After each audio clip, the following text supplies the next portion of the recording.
then yeah, just wanted to talk about kind of the end of your time at NME and the quote you gave to The Guardian, which I found summed it up quite well, where he said, uh, basically Arctic Monkeys took the conversation away from the NME, which you had with the Libertines, and you said pretty much the Arctic Monkeys kind of, you felt like that was the band that killed the NME.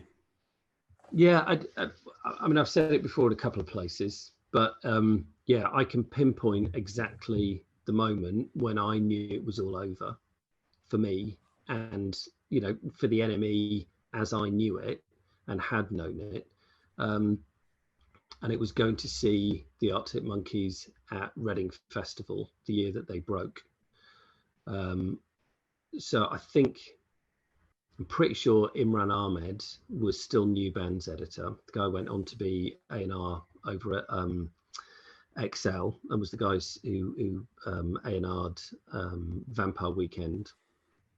Smashing bloke, not seen him in years. But he, you know, he was the guy who was moving in those circles and had picked up on this band Arctic Monkeys that everyone was going bananas for. And you know, he brought some stuff into the office, and it was like, you know, I don't need to explain how amazing that first Arctic Monkeys album was, but it wasn't just the album, right? Because there were these tracks, these MP3s. It's like the digital space was allowing things to connect and run at a speed culturally that it had never done before. And we lived in a magic time between mobile phones becoming a thing and text messages enabling this speed of cultural exchange before smartphones and the iPhone turned up and social media really took hold. And that magic space of this kind of hyper speed culture, but pre-social media, was why everything ran at such a, you know, was such an amazing thing. Fast fashion, globalization also became a thing. So, you know, historically, if you saw a rock star wearing something in the pages of a music magazine, you would have to go and hunt to find it for months. And, you know, if a kind of a clothing brand wanted to bring out something that was inspired by it, it would turn up several months later.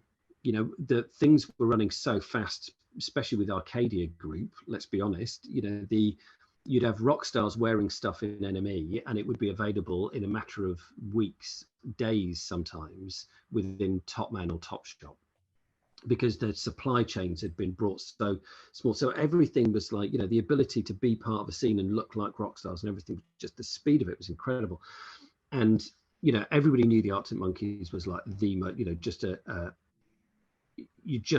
I instantly knew, of all the years that I was going to be at the NME, this was the band. This was my Radiohead, right? This is the one that would be the big one for all time. So you're like, fuck. So, you know, we'd heard some stuff in the office. So I went to see them. They were middle of the day on the Carling New Band stage at Reading and Leeds.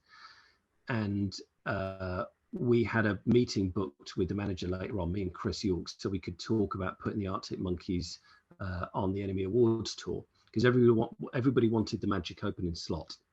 It was the one that Franz Ferdinand had and Coldplay had and the Killers had the Kaiser Chiefs had, and all bands that had broken really big, and they'd all done this magic opening slot on the tour. It's like, you know, we'll get the Arctic Monkeys in there, we'll talk about it afterwards.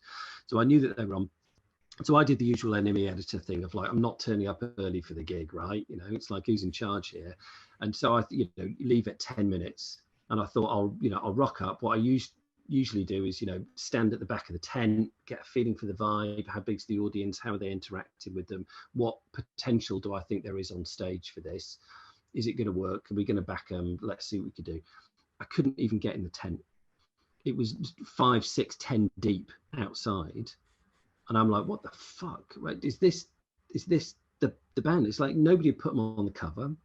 They'd not even released a record by that point, I don't think. They'd not even had a single out. It's like, what the fuck? So I managed to squeeze my way in. It was bedlam in there. It was absolutely fucking rammed. And not only was it rammed, there was a bunch of kids down the front watching the band who knew every single word to every single song they were playing. And we hadn't even reviewed a fucking single. And you just suddenly go, shit, it's over. right? We'd been totally disintermediated because they didn't need us anymore.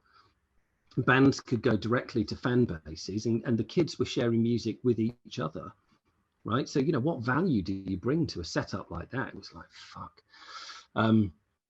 So yeah, it was like, right, that for me was the moment. And, you know, started out as MySpace, which is what everyone was using. Then obviously eventually it became, you know, Twitter and Facebook and Insta and everything else that's going on.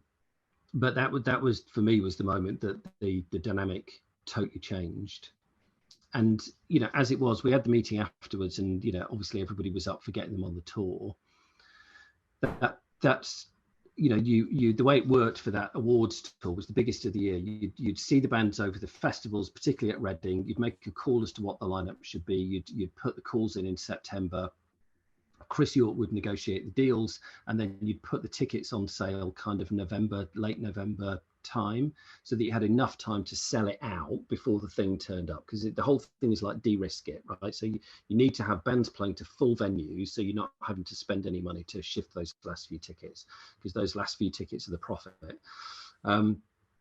And we got to December with a bill that had the Arctic Monkeys at the bottom of it, and, you know, the call went back into management from Chris York that said, look, we are going to have to shift around the order of this bill, because we've had a word with the security at several venues. We cannot handle, you know, 4,000 people turning up at 7 o'clock when the doors open to see the Arctic Monkeys at the bottom of the bill. You know, it literally, people are going to get crushed if we do that. You know, we can handle it if people start streaming in a little bit for kind of support bands, and it gradually builds up. But if you've got the biggest band at the bottom of the bill, it's going to be mayhem. It's literally a health and safety risk. We have to move this band. And they were like, no, we don't want to do the big I am. You know, we want to be, you know, kind of in the background, pay our dues and all that sort of stuff. And it's like, it's legally, it's just not possible. We can't insure it. So we're going to have to shift. So the Monkeys went up, and it was Maximo Park who were headlining it, and poor Paul and the gang, right? Because they then had to follow the hottest band in the country on every single night of that fucking tour, and it killed that band. It was the most soul-destroying thing, because nobody was there for Maximo Park. Everybody was there for the Arctic Monkeys. You know, 2 support bands, Arctic Monkeys, gig of your life, finally seeing the most important band on the planet. And who's on afterwards? Sorry, what? You know, it's back to the bar and have a pint. That was an awful thing to do to them, but we had no choice. You know, Maximo couldn't drop from the bottom of the bill, and the Monkeys wouldn't have taken the top anyway. But it was just a measure of how fast things were moving. But at that point, that, you know, all of our standard practices and processes were struggling to keep up. But yeah, the Monkeys were the band that killed the NME, or killed my NME anyway.